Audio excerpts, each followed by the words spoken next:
Yeah. All right. So we're going to learn about truth and validity today, and I will be having to record this lecture. So here's what I want you to understand, and this is going to be incredibly important for us to get right from the jump. Okay? In your mind, you probably have the idea of truth and validity of being interchangeable. That you could say truth or you could say validity and they mean the same thing. But in logic, they do not. They do not mean the same thing. Now, we're going to look at today, we're going to spend most of our time today talking about the idea of validity. Now, that's not to say that in logic we don't care about truth. We care very much about truth. But before we evaluate an argument for truth, we have to evaluate an argument for validity. So our goal today is to know two things. One, what in the world is validity? And two, how do we evaluate an argument for validity? And that's what we're going to talk about today. So, yes. Validity. Validity. Okay, so we already talked about this a little bit. So remember a couple of things. A syllogism as a whole is not true or false. Okay? We would never say of a syllogism, that's a true syllogism or that's a false syllogism. What we would say about a syllogism, remember, 3 categorical statements in standard order. What we would say about a syllogism is that the syllogism is either valid or invalid. Now, statements are true or false. My name is Andy. That's true or that's false. That's a statement. That's not valid or invalid. It's true or it's false. But arguments, syllogisms, are never true or false, right, Dobbs? Never true or false. They are always valid or invalid. So what we're going to talk about today is how to test for validity. So what is validity? Well, in a valid syllogism, if the premises are true, the conclusion must be true. Or in other words, in a valid syllogism, the premises imply the conclusion. So what we're going to be doing is looking at syllogisms and asking questions like this. If it were true that A and B, would it have to be true that C? And if the answer is yes, it would have to be true, then that is a valid syllogism, even if the premises are false. I'm going to say it again, because Cole wasn't listening. When we test for validity, we say the following. If it were true that premise A, and if it were true that premise B, would it have to be true that conclusion C? And if the answer is yes, the argument is valid, even if the premises are false. So let me show you what I mean. So here's an argument. All barn owls are birds.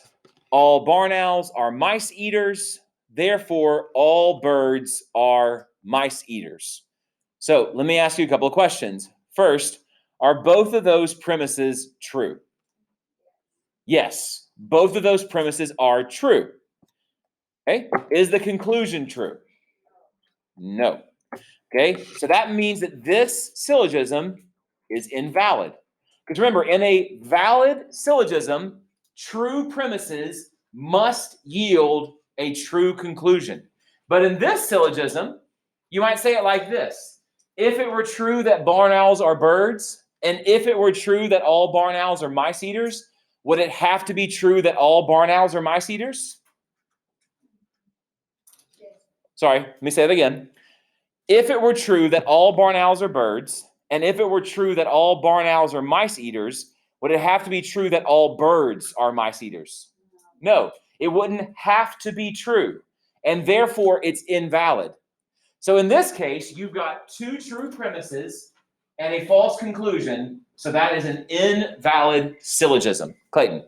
Can there be like an instance where the 2 premises are false and the conclusion is false and it's still valid? Yes. Because what we're going to be asking, but here's the thing. Don't get the cart before the horse. When we are examining for validity, we're not asking, is this premise true? Is that premise true? We're saying if that premise was true, and if the second premise was true, would the conclusion have to be true? So let me kind of skip to the head and explain this, okay?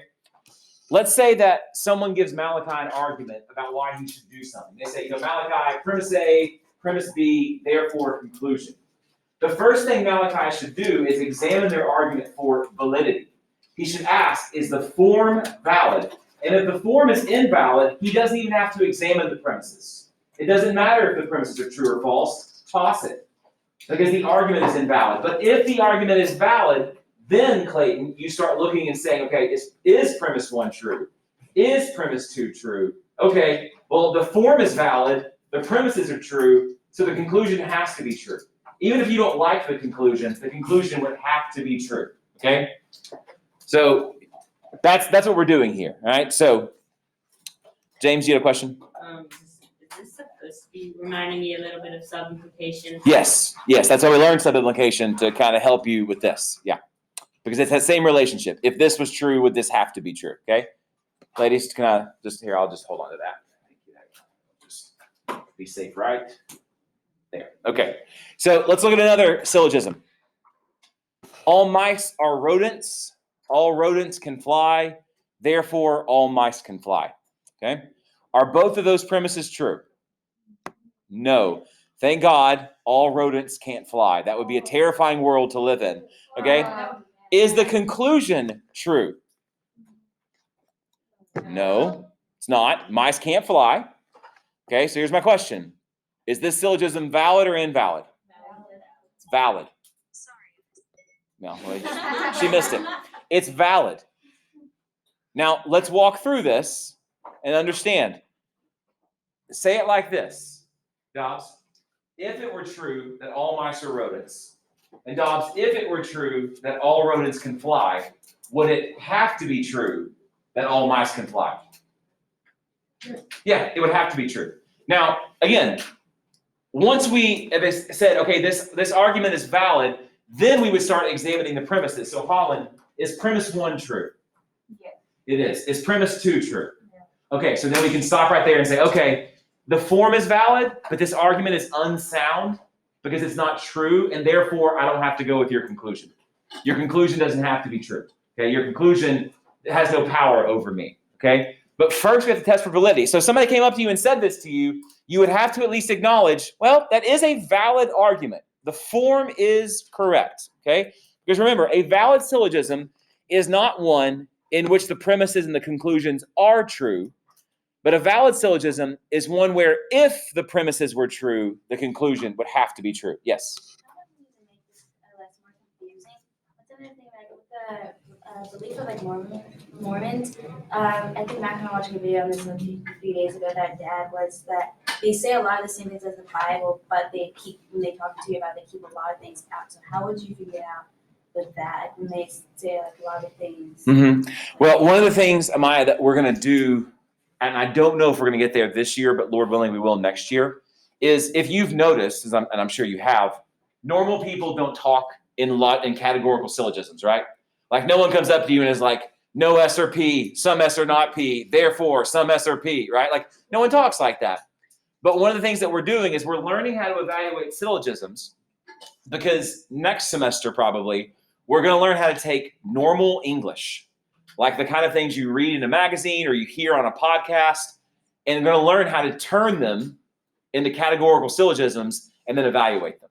So we're probably not going to get to what you're asking this year, but that's the point of this class, is that for the rest of your life, you can take things that people tell you in ads, that politicians say, that actors or musicians or athletes say, that other religions say, and that you can evaluate them logically and say, well, I know what you're trying to say, but that's not a valid argument. Or I know what you're trying to say, and your argument is valid, but your premises are false. Therefore, your conclusion it's not right. Okay, so we're going to get there, just probably not this semester. Okay, all right. So just do one more of these. All birds are creatures with eyes. Is that true? All birds are egg layers. Is that true? Yes. Yeah. Therefore, all egg layers are creatures with eyes. Is that true? Yes. So far as we know, yeah, I'm not a zoologist, but I'm pretty sure that's actually true. Is that argument valid or invalid? Invalid. It's invalid. You are correct, Cole. Can you tell us why? Because this is saying like it never says anything about egg layers. It's talking about the birds. Mm-hmm. So whenever then you say all egg layers are creatures with eyes, it just doesn't go good because if the other two are true, that still doesn't have to be true. Yes. So one of the things that Cole doesn't quite have the verbiage yet, but he's going to learn about why we use middle terms and what middle terms do for us, and how Cole's exactly right. There is a fundamental flaw in this argument, but what he has identified using the right words is this: even if the premises are true, the conclusion doesn't have to be true.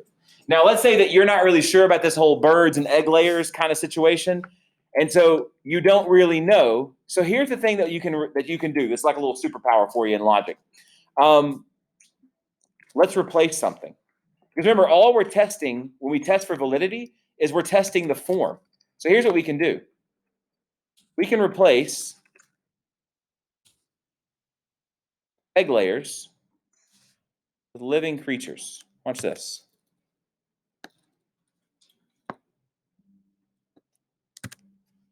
Okay. Now take a look at this. Now it'll be very obvious. Okay.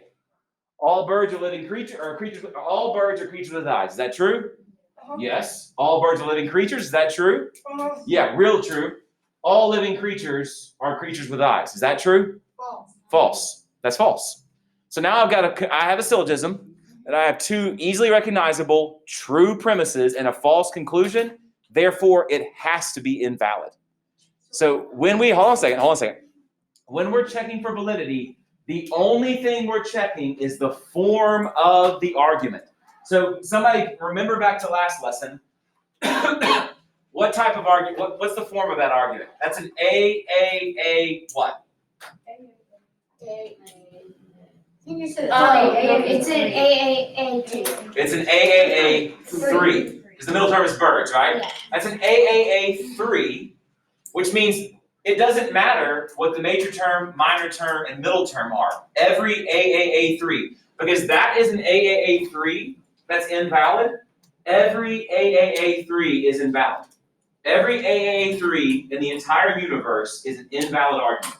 It doesn't matter what the subject, the predicate, doesn't matter what the middle term, the major, the minor, they're all invalid.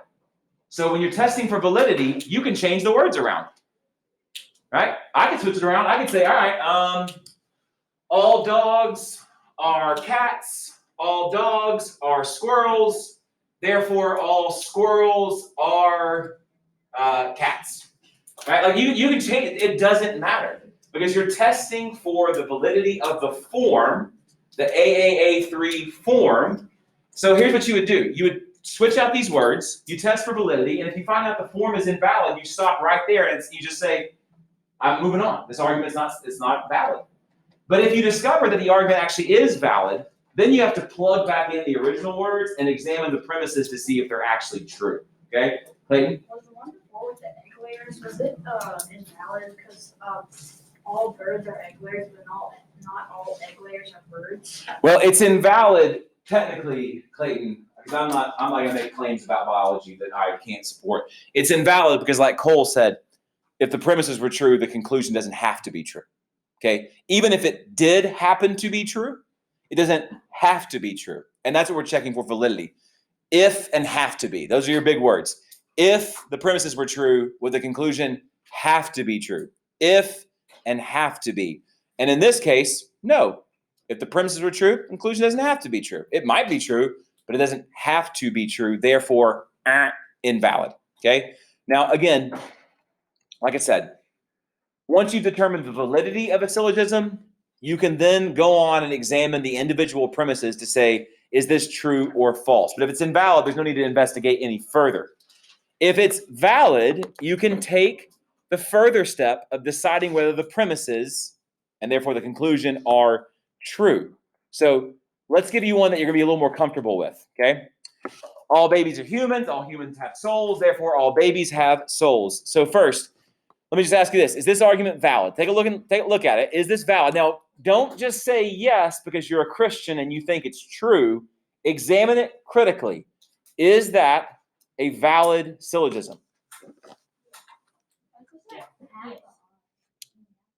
All babies are humans. All humans have souls. Therefore, all babies have souls. If it were true that all babies are humans, and if it were true that all humans have souls, would it have to be true that all babies have souls? Yes. Yes, it would have to be true. That's an AAA4, right? Which means that every AAA4 in the entire universe is valid. Whatever the subject and the predicates and the major and the minor terms, the middle terms, every AAA4 is valid. That doesn't mean every AAA4 is sound. So here's where I think you'll kind of like, okay, this is where we want to get. What we want to get to is what's called a sound syllogism. So let's say that William and his dad are driving on a road trip together, okay? And Mr. Smith comes to this big, giant canyon. And there's this rickety, nasty rope bridge over the canyon. It's like swaying and the ropes are frayed. It's missed a couple planks. And William gets out and looks and he can see other cars wrecked in the canyon. And he looks at his dad and his dad says, I think we can make it. What's William going to say? No, don't drive over this bridge. Now, he's not going to use this word, but what William is really saying to his dad is this bridge is not sound. This bridge is not sound. If by sound, I don't mean like something you hear with your ear. By sound, I mean strong. By sound, I mean secure. So you've got a couple of categories here. You can have an invalid argument, and then we don't care if the premises are true or not. You can have a valid argument, but it's unsound. So if the form is correct, but the premises are false, or you could have what we're going for, valid and sound. That means the form of the argument is correct, and the premises are true. And if you can do that, guys, whatever your conclusion is must be true. So let's say that Emily Burford is trying to convince her college roommate that babies have souls. Well, she's going to set up this syllogism, explain to her quickly the rules of logic, which Emily will know, like, the back of her hand. And then she will first try to convince her friend that all babies are humans. Maybe she'll go to biology books and she'll show them sonograms. And if the friend's like, okay, I will agree that all babies are humans. Sure. Then Emily's going to try and prove that all humans have souls. Maybe she'll point out how human beings know right from wrong, and human beings have memory, and human beings think about the past and the future, and human beings think about life after death. And that's what we call having a soul. And our friend's like, yeah, I would agree. Okay, all humans have souls. And Emily would say, okay, well, you told me that the argument was valid. And you just told me that all babies, you agree that all babies are humans. You just told me that all humans have souls. Then you have to admit that it has to be true that all babies have souls. And if her friend's being honest, she's going to be like, well, yeah, I guess that's what I believe. And there's no way out. She can't escape from that conclusion because Emily has shown her the form is valid. If the premises are true, the conclusion has to be true. And then Emily showed her step by step how the premises are true, which means that Emily has shown her this conclusion has to be true. And that's what we want to do as Christians. That we're going to argue for the truth of our faith using valid arguments. Okay? Like if James is trying to share the gospel with someone and he says, my name is James, today is Tuesday, therefore Jesus is the only way to heaven. Now, is that conclusion true? Is that conclusion true? It absolutely is true. Is that a good argument? No, that's not a good argument. And so we don't want James to share the gospel like that. We want James to share the gospel in a way that if people are really thinking, they'll be like, yeah, he must be. He must be, right? So that's what we're after, okay? And we're not going to get there today, obviously, but that's where we're going. Now, where we're not going is we're not going to homework because we're not going to have any homework tonight. I did not change my mind, although if you keep talking, I might change my mind again. So just a reminder for the rest of the week, tomorrow we're going to kind of review lessons 21 through 23. I will give you a homework assignment that you will have all class to work in, and many of you will finish in class tomorrow. You don't have to, but you might. And that homework will be due on Thursday. On Thursday, you'll come in, we'll go over our catechism, we'll pray, we'll quickly run through our homework for like 10 minutes, review it, you'll ask questions, and then we'll take our quiz. And then we get another 4-day weekend, followed by another 4-day week, because we don't even go to school here, I don't think. All right. Any questions about validity and soundness before we sign off? Dobbs. I'm still kind of confused on sound. Sound just means valid, okay? So the premises imply the conclusion. Valid with true premises. Okay, a sound syllogism is a valid syllogism with true premises. So Dobbs, this is a sound syllogism because the form is valid. If it were true that all babies are humans, and if it were true that all humans have souls, it would have to be true that all babies have souls. So the form is valid, and we would say the premises are both true. So that's a sound syllogism. Okay? Yes. So couldn't we just call it a true syllogism? So would that just be another name for true syllogism? We wouldn't call it that because we are entering into a conversation in logic that's like 3,000 years old. And for 3,000 years, that's been called a sound syllogism. So we're not going to, in this class, say, you know what? Let's just call it a true syllogism. It's a sound syllogism. Now, you and I can know, Malachi, that what that means is that the premises are true. It's a valid syllogism with true premises. But we're going to call it a sound syllogism. Okay? So if I ask you on a test, Malachi, what do you call a valid syllogism with true premises? You're going to say a sound syllogism. Okay? All right. You've been a lovely audience. You can pack up and we'll wait till the bell rings.